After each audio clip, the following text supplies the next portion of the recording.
Hi, in this tutorial we are going to learn how to classify images and scene images, and by using TensorFlow and convolutional neural network we will identify and classify the images out of several categories. So we are going first to install several Python libraries, and next we are going to download the dataset from the Kaggle website. So this is a straightforward process when we are while we are going to create a conda environment and activate, of course, this new environment, and then we are going to install TensorFlow GPU, and several more Python libraries. So please follow this step. It's a very simple step.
Okay, after finish installing the conda environment, we are going to look for the Kaggle dataset.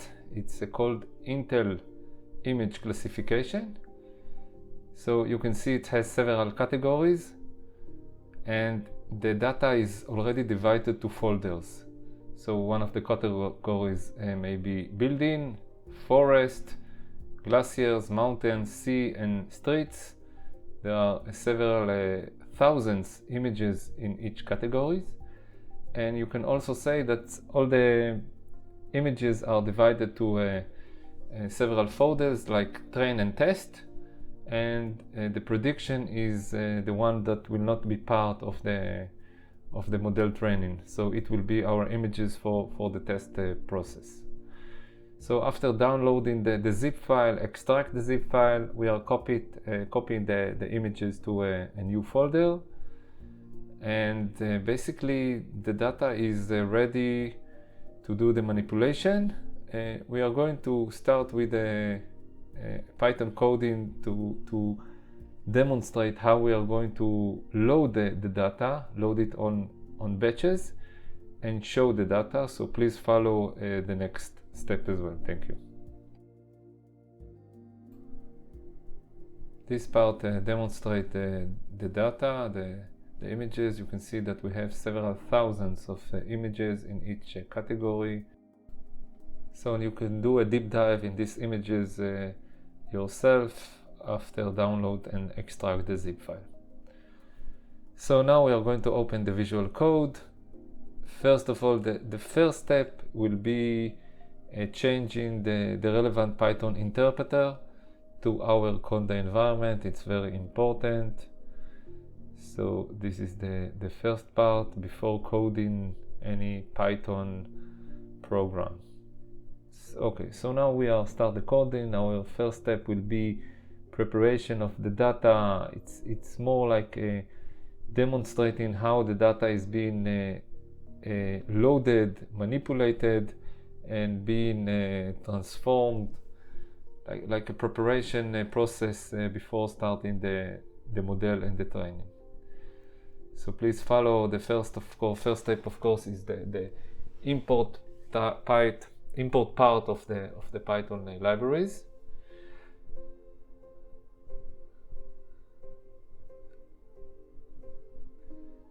We are going to use the image size of 128. Every image will be converted to this dimension, and the batch size will be 32. That means each batch will contain 32 images. We are going to use a function called image dataset from directory, and the arguments will be first the train folder,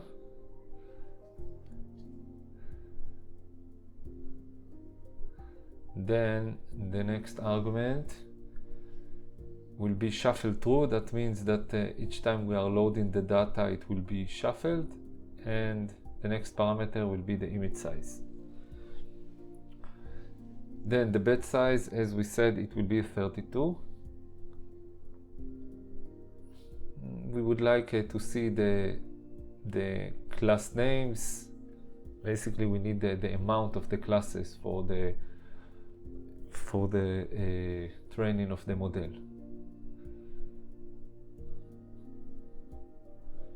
As you can see, it's like a freestyle coding, so there may be some errors, syntax errors, so I will be checking and fixing it during the coding or during the running the coding. So please be patient. Sometimes I'm fixing the code after the first run or the second run.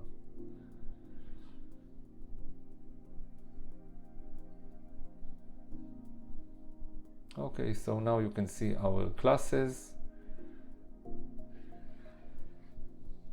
Now let's see inside our dataset. As I said earlier, we are importing the datasets in batches. So each batch has 32 images. We would like to see only one image, like the first image in our first batch. So we would like to see image in position 0 in our first batch. The take one function gives us the ability to reach the first batch. So we would like to print the shape of the images and the shape of the the labels. You can see that we have 32 images in shape of 122 on 122. The free is of course the channel, the RGB, and the next one is the labels. That means that the first label, if you can see, it's value 1. That means that it is the second value in our category, and the next one is 0. That means it's the first one in the category. That are the labels. Okay, let's continue. We would like to print the first image. So this is a tensor format. In order to display the image, we have to convert it to a NumPy format. So I'm duplicating the code and change it just that you can follow. And now we are printing the first image in the first batch. Okay, let's visual this image.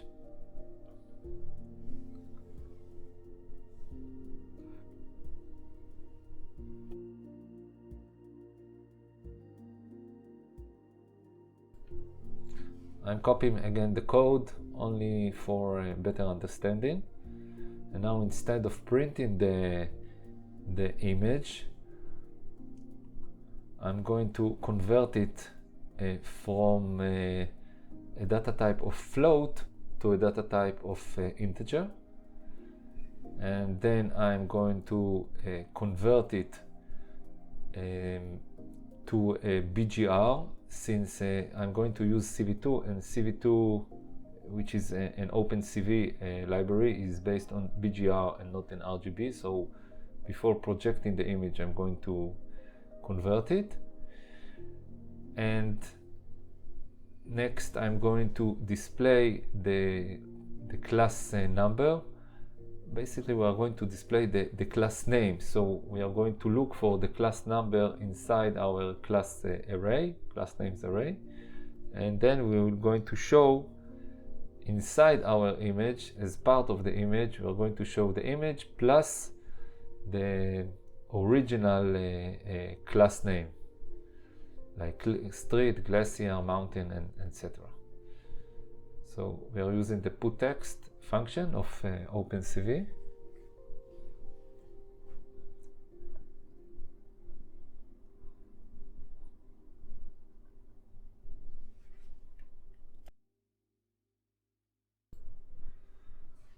Then we are going to show the image, and using the wait key, so we can wait for the keyboard in order to close the image.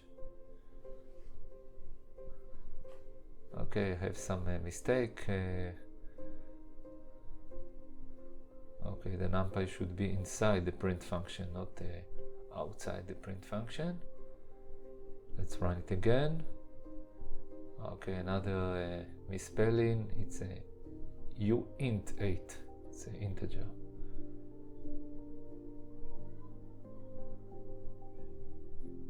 Of course, we have to add it should be the first in the array, the first label in the array, not the whole array. So another fix, and run it again.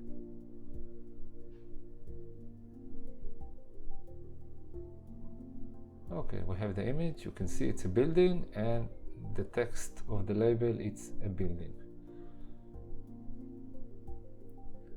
I enlarge the image in the video because the 128 pixels is very small. So this is another one. This is the street image. Let's try another one. And since we use the shuffle function, each time we are running the code, it's loading, it's refreshing and loading the images randomly. So that's why the first image each time it's a different image. Okay, since we demonstrate successfully showing one image, now we are going to run a loop and show several images. So we are going to run a loop of 10 items. Please notice we have 32 images in each batch, so we are going to project the first 10. So it's basically the same code, just adding another loop, and we will run again the code. Okay, street, mountain. Nice, it's working very nice. Okay, this is only covering or discovering our train data. Now the next phase will be building our model. So please follow this code as well. The first phase will be using the same import basically, and we need the amount or the number of classes. It's as part of our model. So this dataset will be our train dataset, and now we will load our validation dataset. We need it as part of the training.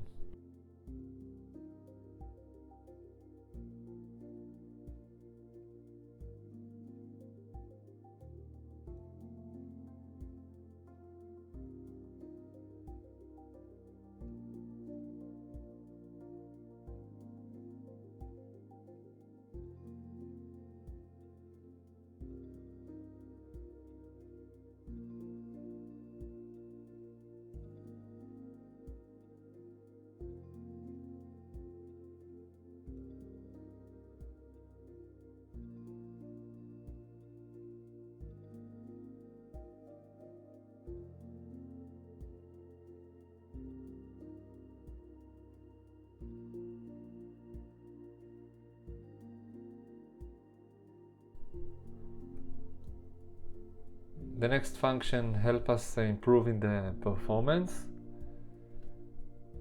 So please copy it as well before starting the model.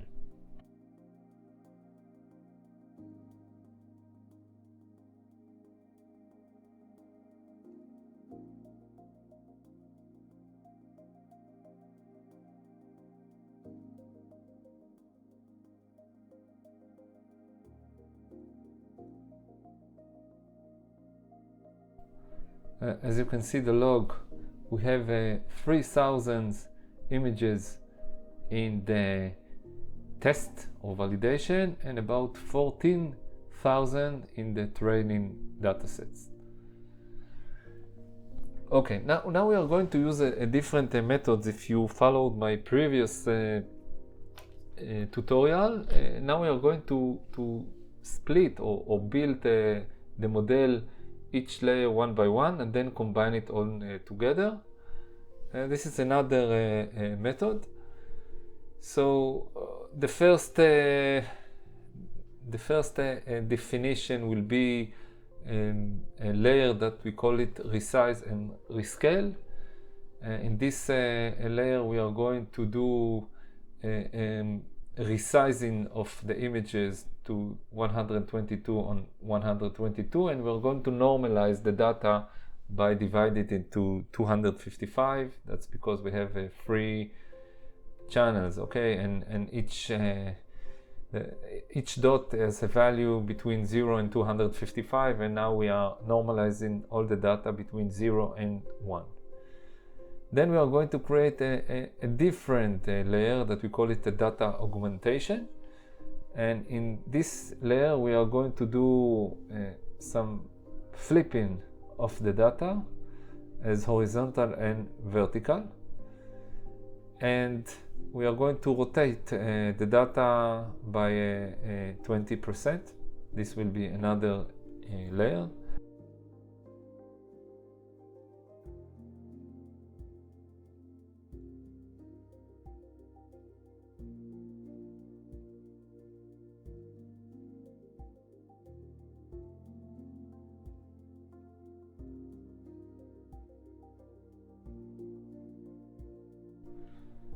We need the number of classes, which is the number of categories. It will be part of our last layer. So we have 6 classes. Now the model itself. Of course, it's a sequential model.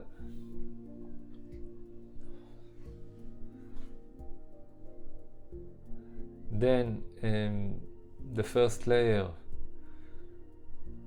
will be our resize and rescale layer.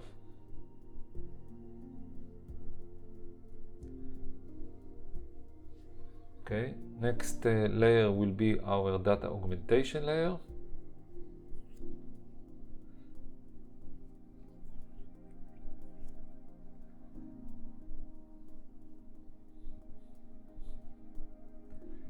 And now we are making our more straightforward CNN model.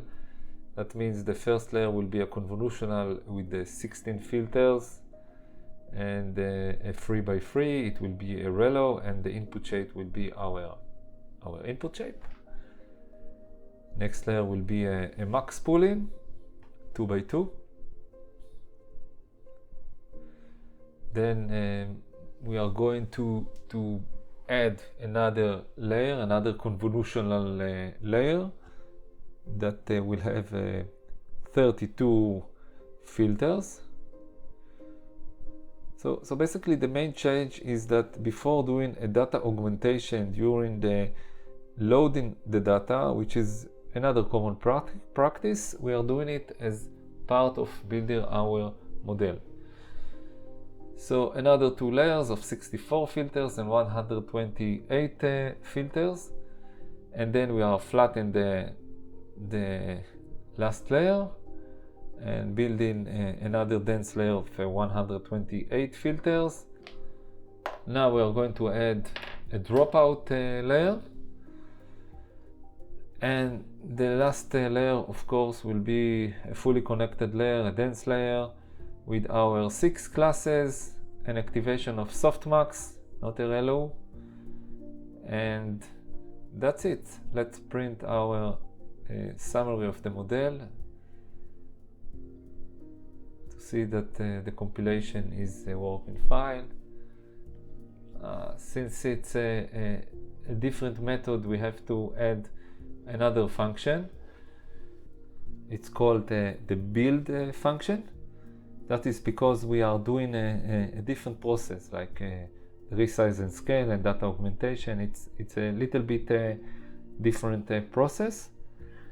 And now we don't have any errors, so our model is ready and we are going to compile it. We are going to use the Adam optimizer and a loss function based on categorical. And of course we are going to follow the accuracy.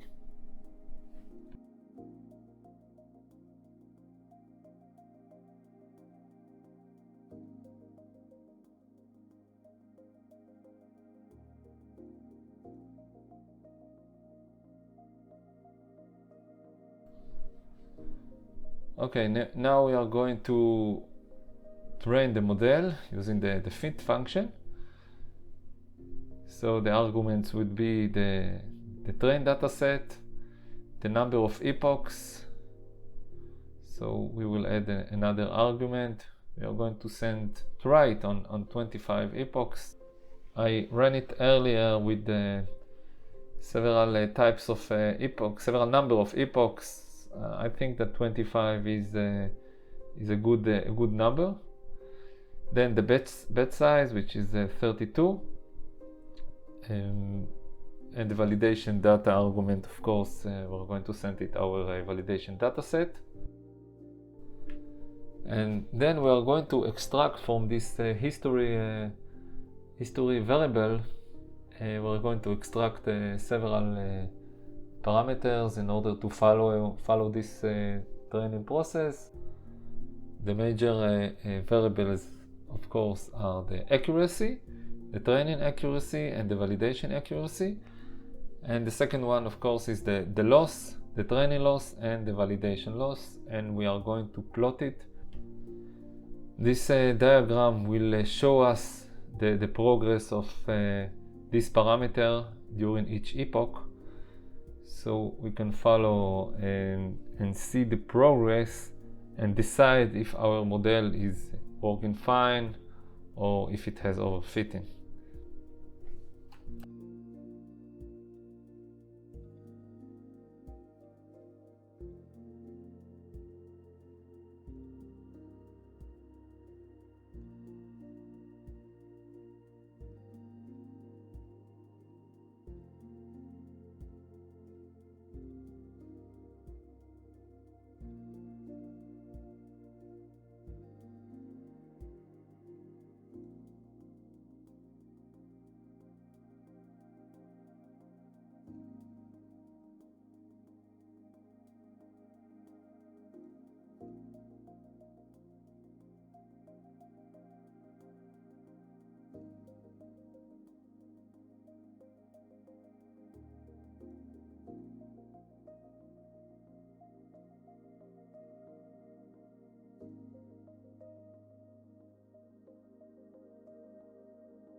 The last function is saving the model.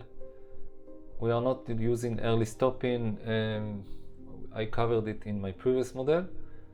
So let's run it. I have some errors, so let's fix this syntax error. Okay, it's another comma. Okay, now we are ready to train the model.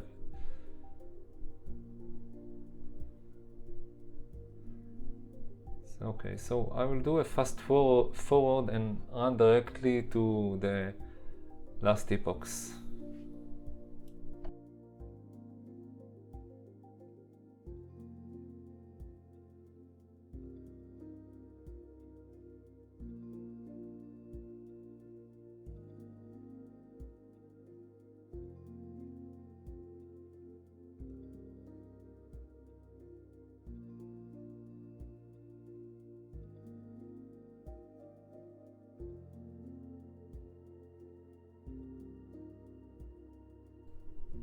This is the diagram. You can see that the train accuracy and the validation accuracy are following each other in spikes, so we are not having overfitting, and our model should have a good prediction.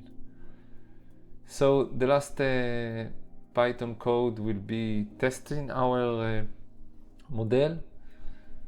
So we are going to import several Python libraries, and we are going to load our saved model, and then we are going to load an image, run the prediction, and show the outcome.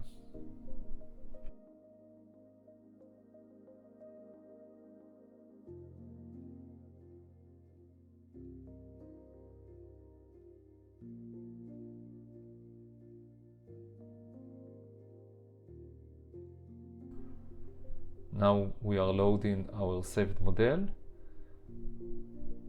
and I'm going to print the summary function just to see that the model was loaded successfully. Okay, we're recognizing the last layer. You can see our 6 categories. Once again, let's load our categories. It will help us to look for the index of the prediction inside the categories names, and extract the relevant name and display it inside our image.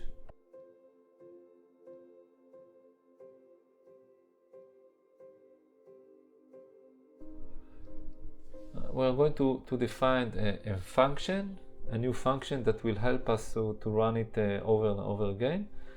This function will get two parameters. The one, it will be the model, and the other one will be our image.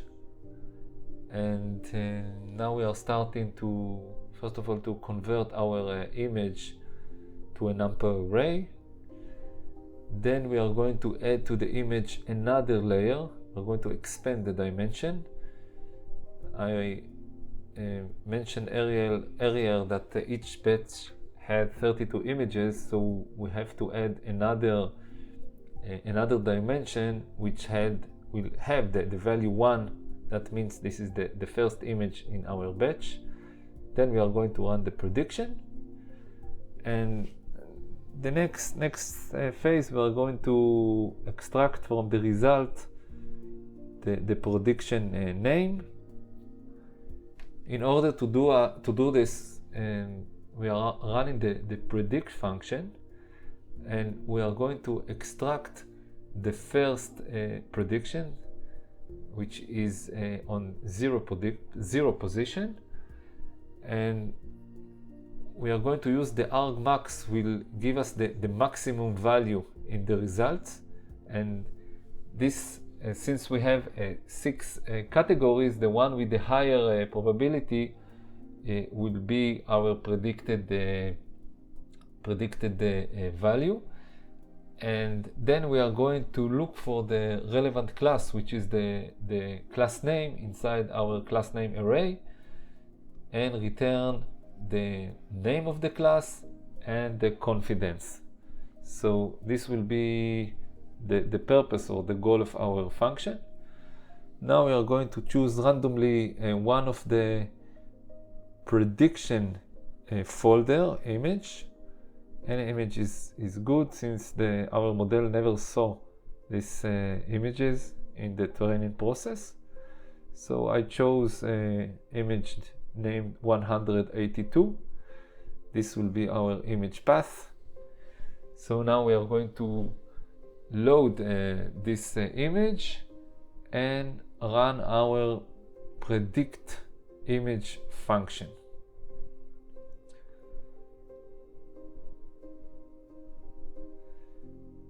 So we are using a load image function. Our target size, of course, is 128 on 128. We will have another variable called original image, which help us to display the image. We are going to use the OpenCV library for the display.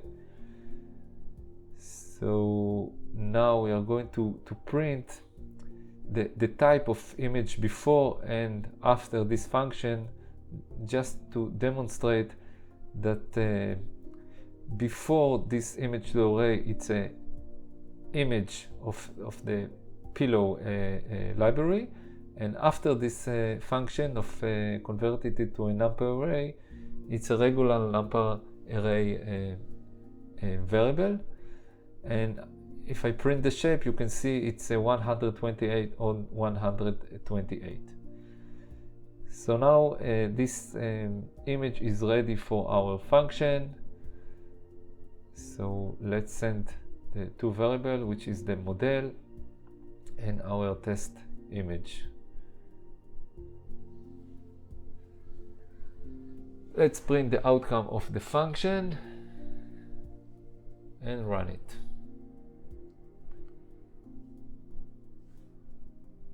Okay, I have some syntax error. Let's fix it. Okay, it's img to array. Okay, running again. And now you can see that the prediction is street, and the probability is 60%. Our model works fine.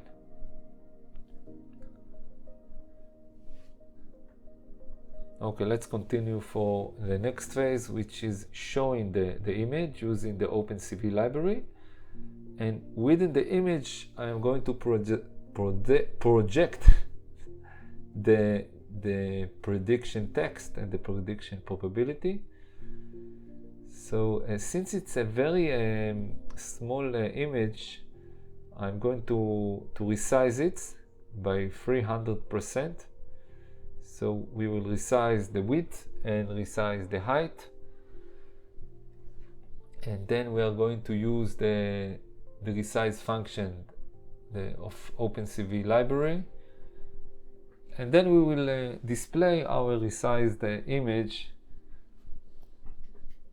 with the prediction value.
Okay, don't forget to divide to 100.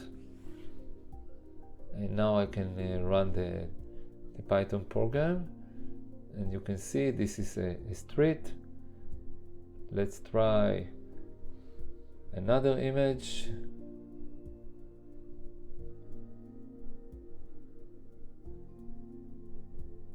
Okay, this is a glacier. You can see that the model works fine. Let's try another image. Okay, thank you very much. You are most welcome to subscribe. Hope you enjoy this tutorial. Bye bye.